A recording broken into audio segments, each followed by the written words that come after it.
Bookbinding corner magnet clamps work a wonder.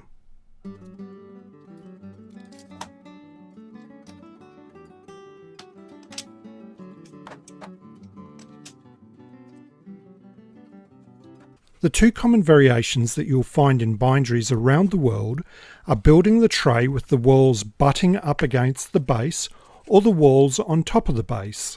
If anything won't stay in place, a piece of masking tape usually holds it until the adhesive tacks. Making the trays with the walls on top I find the hardest. Again, I start with the two walls with a matching dimension to the base, then the two walls that fit inside the first two.